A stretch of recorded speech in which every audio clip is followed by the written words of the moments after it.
নমস্কার বন্ধুরা, কেমন আছেন সবাই? আশা করছি সকলে খুব ভালো আছেন এবং সুস্থ আছেন। আমার আজকের রেসিপি কড়াই পনির।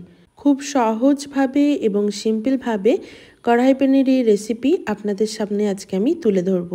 তো চলুন কড়াই পনির বানাতে কী কী লাগবে দেখে নিই।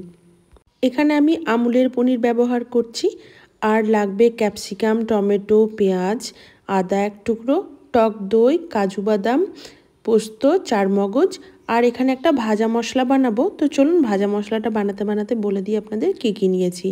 আমি হাফ চা চামচ মতো মৌরি নিয়েছি, হাফ চা চামচ মতো গোটা ধনে নিয়েছি, আর হাফ চা চামচ মতো গোলমরিচের দানা নিয়েছি, আর হাফ চা চামচ মতো আমি চিলি ফ্লেক্স নিয়েছি।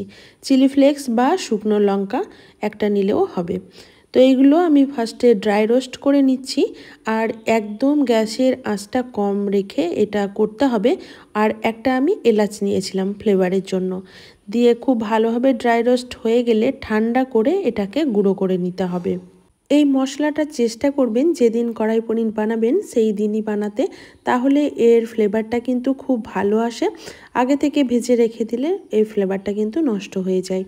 এবার দেখুন কাজু বাদাম, পোস্ত আর চারমগজ যেটা নিয়েছিলাম সেটাও ওই 1 থেকে 1.5 মিনিট মতো আমি কড়াইয়ে একটু নাড়াচাড়া করে নিচ্ছি। এটাকেও হালকা একটু রোস্ট করে তারপর এটাকে পেস্ট করে নেব। আর এইদিকে যে পনিরটা নিয়েছিলাম সেই পনিরটা ততক্ষণে আমি কেটে নিয়ে টুকরো টুকরো করে আমি আমার পছন্দের মতো টুকরো করে কেটে নিচ্ছি।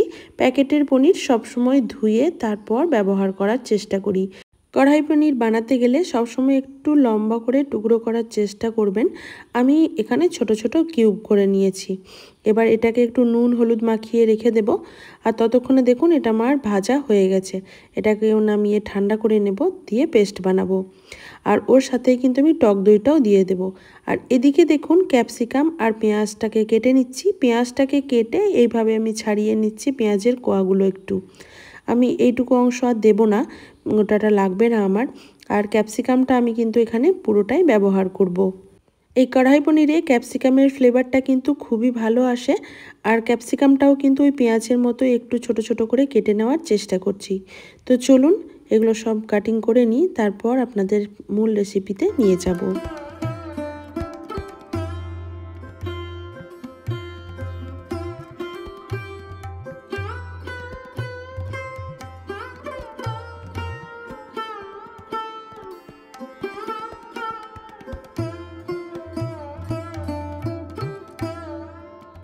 একটা কড়াকে খুব ভালো করে গরম করে নিয়েছি, তারপর এর মধ্যে দিয়ে দিলাম সাদা তেল। আমি আমার প্রয়োজন মতো সাদা তেল ব্যবহার করছি।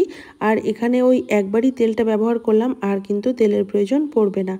তেলটা একটু বেশি পরিমাণেই লাগবে কড়াই পনিরে।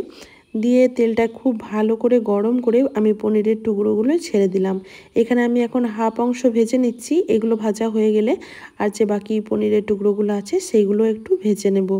খুব বেশি লাল করব না, হালকা একটু কালার চলে এলেই পনিরের টুকরোগুলো ভেজে তুলে রাখবো।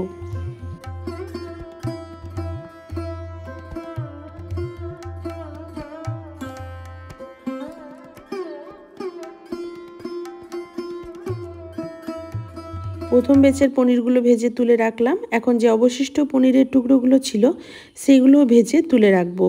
দিয়ে যে তেলটা আমার অবশিষ্ট পড়ে থাকবে সেই তেলের মধ্যেই ক্যাপসিকাম আর পেঁয়াজগুলো একটু ভালো করে ভেজে নেব।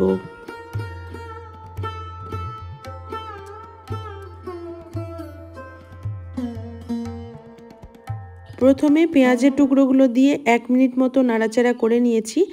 এখন আমি ক্যাপসিকামের টুকরোটাও দিয়ে দিলাম, দিয়ে একটু ভেজে নেব। খুব বেশি ভাজার প্রয়োজন নেই বা খুব বেশি সেদ্ধ করারও প্রয়োজন নেই।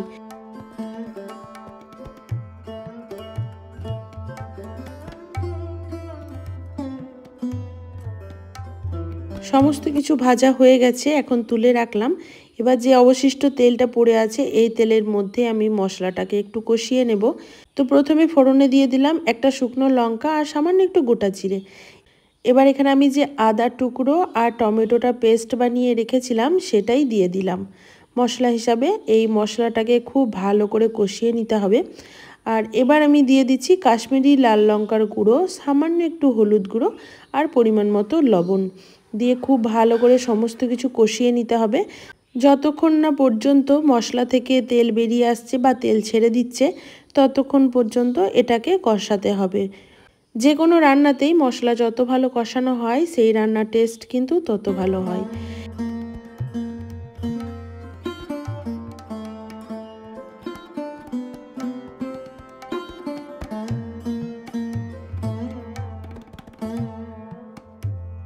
এবার আমি এর মধ্যে যে কাজু বাদাম, টক দই, চারমগজ আর পোস্তর পেস্টটা তৈরি করে রেখেছি সেটা আমি অ্যাড করে দেব। দিয়ে এই মশলাটাকেও খুব ভালো করে কষাতে হবে। যতক্ষণ না পর্যন্ত এই মশলা থেকে তেল দেখুন বেরিয়ে এসছে ততক্ষণ পর্যন্ত আমি কষিয়ে নিয়েছি। মশলা থেকে কিন্তু খুব ভালো মতো তেল ছেড়ে দিয়েছে। এখন আমি এর মধ্যে দিয়ে দেব পরিমাণ মতো জল। তো এখানে আমি মশলার বাটি ধোয়া জলটাই ব্যবহার করলাম। আমার যেই পরিমাণে গ্রেভি রাখার প্রয়োজন আছে ঠিক সেই পরিমাণে এখানে আমি জল ব্যবহার করেছি। যেহেতু এই রান্নাতে আমি টক দই ব্যবহার করেছি তাই স্বাদের ব্যালেন্সের জন্য এখানে আমি 1 চামচ মতো চিনি ব্যবহার করলাম।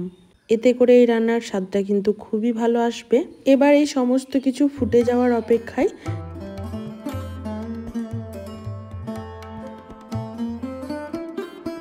তো দেখুন গ্রেভিটা ফুটতে শুরু করেছে। এবার আমি আগে থেকে ভেজে রাখা ক্যাপসিকাম, পেঁয়াজ আর পনিরের টুকরোটা অ্যাড করে দিলাম। দিয়ে সমস্ত কিছু খুব ভালোভাবে মিশিয়ে নেব। দিয়ে এটাকে 5 মিনিট মতো ফুটিয়ে নেব।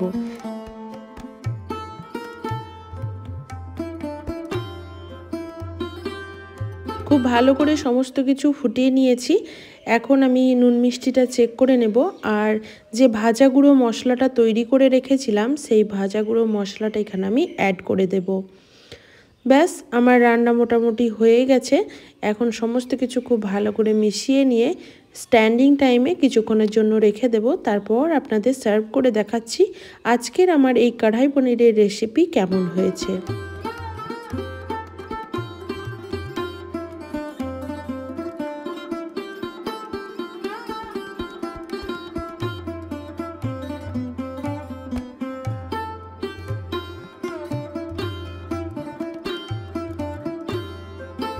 লুচি, পরোটা, নান, ফ্রাইড রাইস, পোলাও সবার সাথেই কিন্তু এই রেসিপিটা দুর্দান্ত যায়।